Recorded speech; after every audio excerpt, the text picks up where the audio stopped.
నరహరి గారు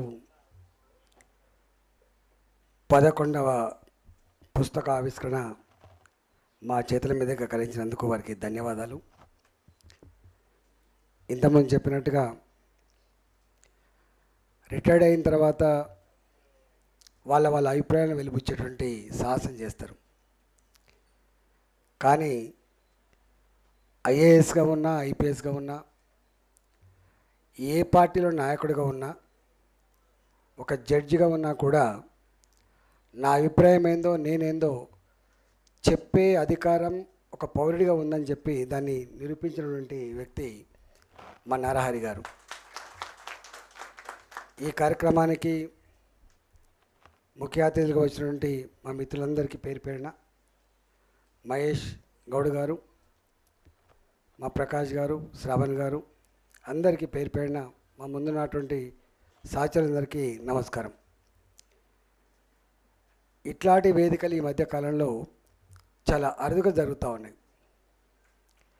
కుల సంఘాలు కూడా ఏ పార్టీకి ఆ పార్టీకనే కుల సంఘాలు కొనసాగుతున్నాయి. కానీ అన్ని పార్టీల ముఖ్య నాయకులు ఒక వేదిక మీదకి రావడం, మాట్లాడుతున్నప్పుడు దాన్ని భరించడం, ఆ సాంప్రదాయాన్ని కొనసాగినటువంటి తపన కలిగి ఉండడం సంతోషాన్ని కలిగిస్తూ ఉంది. మహేష్ కుమార్ గౌడ్ గారు వారి పార్టీ, వారి సిద్ధాంతం వారు చెప్పుకున్నారు. మా శ్రావణ్ గారు కూడా వారి ఆలోచన విధానాన్ని పంచుకున్నారు. నేను అంత డెప్త్కు పోను, కానీ ఈ పరంపర రాబోయే కాలంలో మరింత గొప్పగా కొనసాగాలని మాత్రం భావిస్తున్నాను. కొన్ని మూల సూత్రాలు ఉంటాయి. E=mc² ఎంత సత్యమో రాజకీయాల్లో కూడా కొన్ని మూల సూత్రాలు ఉంటాయి. అడుక్కుంటే వచ్చేది కాయో పండో మాత్రమే, పోరాడితే వచ్చేది మాత్రమే హక్కులు అంటారు. ఇది సార్వజనిక సూత్రం. రెండవది, హక్కులు కానీ సంఘాలు కానీ సంఘటిత శక్తి కావాలనేవాది కానీ ఎవరు కోరుతారు? అణచివేతకు, దోపిడికి గురైన వాళ్ళే కోరుతారు తప్ప గడ్డ మీద ఉన్న వాళ్ళు ఎవరు కోరరు. అందుకనే ఏ వర్గాలైతే దోపిడికి గురవుతున్నాయో, అణచివేతకు గురవుతుందో వాళ్లకు మాత్రమే వాళ్ళ సమస్యలు ప్రస్తావించే పుస్తకాలు రాస్తారు కావచ్చు, వాళ్ళ సంబంధించినటువంటి ఉద్యమాలు చేస్తారు, వాళ్ళకు సంబంధించినటువంటి సంఘాలు పెట్టుకుంటారు. అందుకని సంఘం, సంఘటిత శక్తి వాళ్ళ కుటుంబాన్ని పోషించడం ఎంత ముఖ్యమో ఆ వర్గాల ప్రజలకి దీన్ని కాపాడుకునే కర్తవ్యం కూడా అంతే గొప్పగా ఉండాలని చెప్పి మాత్రం ఇది కూడా సమాజంలో అంతవరకు ఉండే సూత్రం ఇది.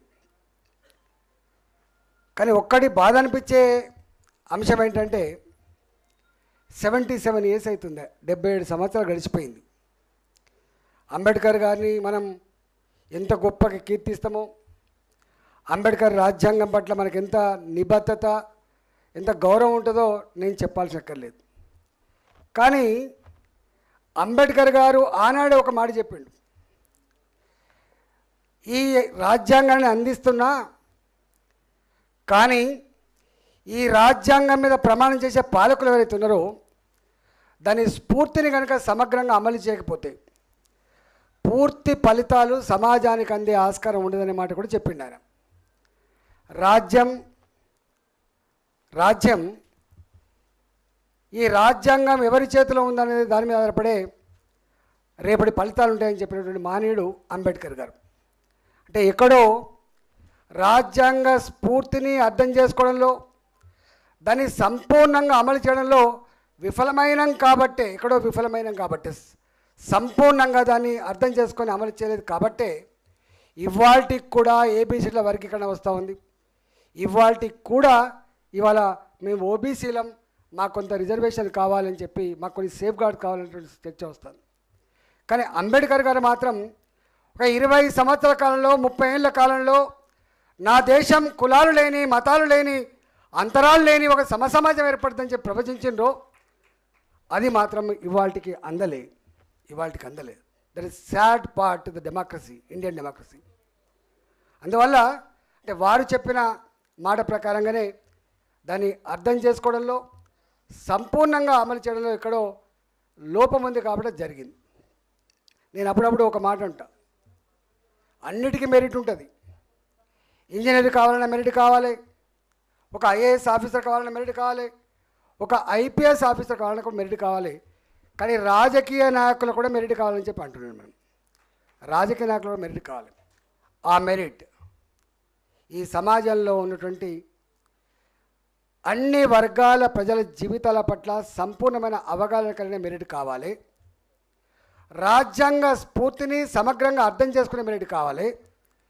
రాజ్యాంగం ఎవరి కోసం పనిచేయానో అమలు చేసే మెరిట్ కనుక లేకపోతే ఇది పతనమైనటువంటి ఆస్కారం ఉంటుంది.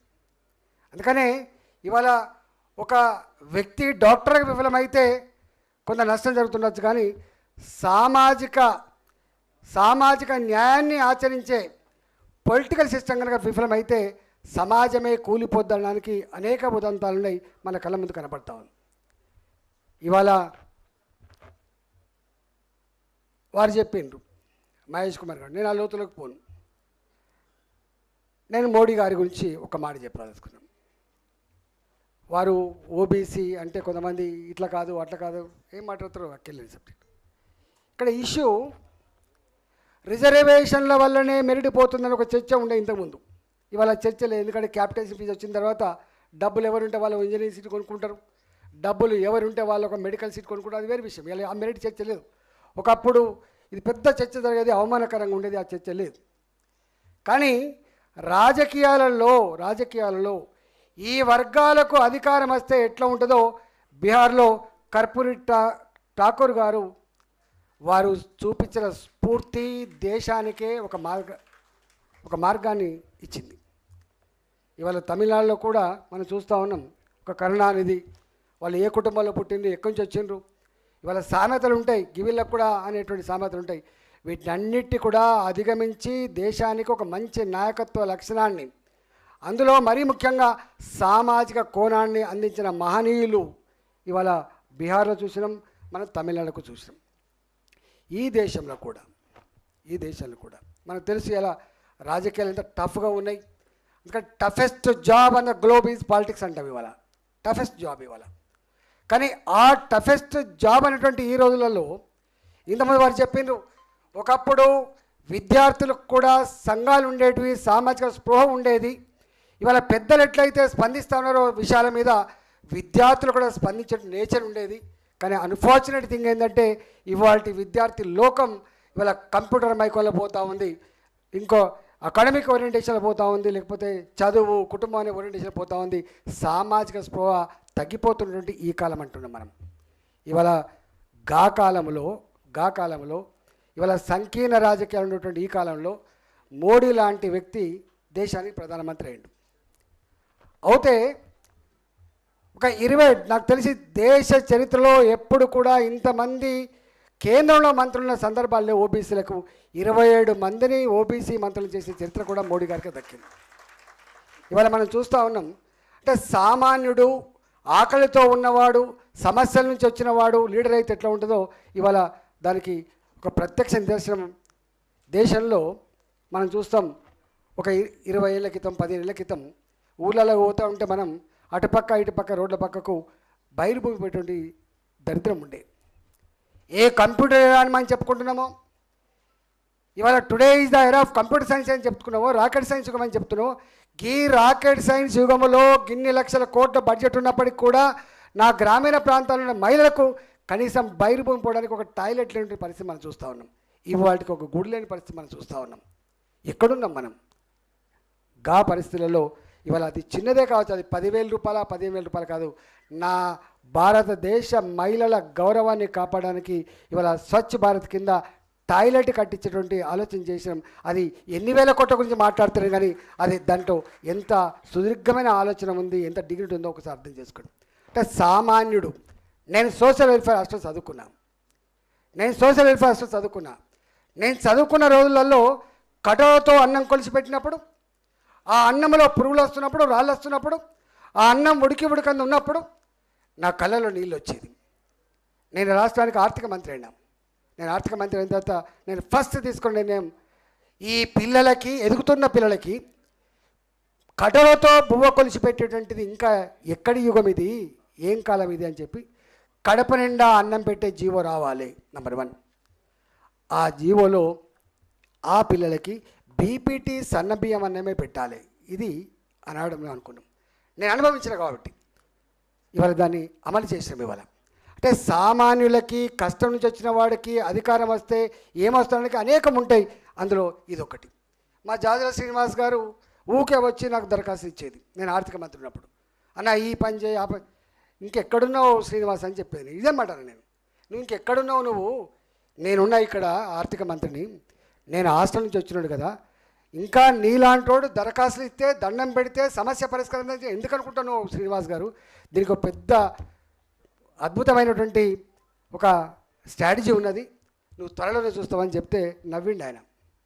నేను స్వయంగా ఒక 40 రోజులు అనుకుంటా, నాకు తెలిసి ఒక 40 days ఏ వర్గాలైతే అసెంబ్లీ మెట్లెక్కలేదో, ఏ వర్గాలైతే అసెంబ్లీ ఇది మాది కాదని చెప్పి వాయించుకుందో, అలాంటి అన్ని కులాలను, దాదాపు 60-70 కులాలు అనుకుంటా నాకు తెలిసి, గింత పరిచయం ఉన్న కులాలను కూడా ఒక 40 రోజుల పాటు వాళ్ళతో మేము ఒక 10-12 గంటలు ప్రతినిత్యం ఇంటరాక్ట్ అయినాము ఇక్కడ ఈ రాష్ట్రంలో. శ్రీనివాస్ గారు తెలుసు.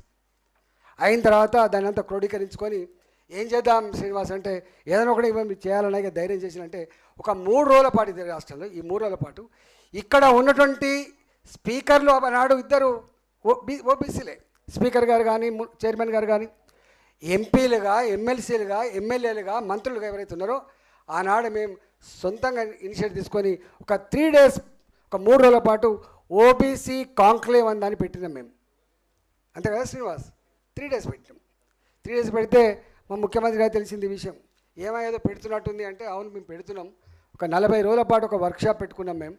ఆ సమస్యలు ఏదో మాకు అర్థమైనాయి, దానికి ఒక రూపం ఇవ్వాలి, ఒక పరిష్కారం చూపే బాధ్యత మా మీద ఉంది, మరి మేమందరం ఉన్నాం కదా అని చెప్తే నేను కూడా వస్తా అని చెప్పిండు. వారు వచ్చిండ్రు. ఇవాళ అక్కడి నుంచి పుట్టిందే 250 రెసిడెన్షియల్ స్కూళ్లకు శ్రీకారం చుట్టిందనే విషయం మనం మర్చిపోవద్దు. మా శ్రీనివాస్ చెప్పినట్టుగా 2 రెసిడెన్షియల్ స్కూళ్ళు, 3 రెసిడెన్షియల్ కాకుండా 250 బీసీ రెసిడెన్షియల్ స్కూళ్లకు అక్కడే పునాది పడ్డది.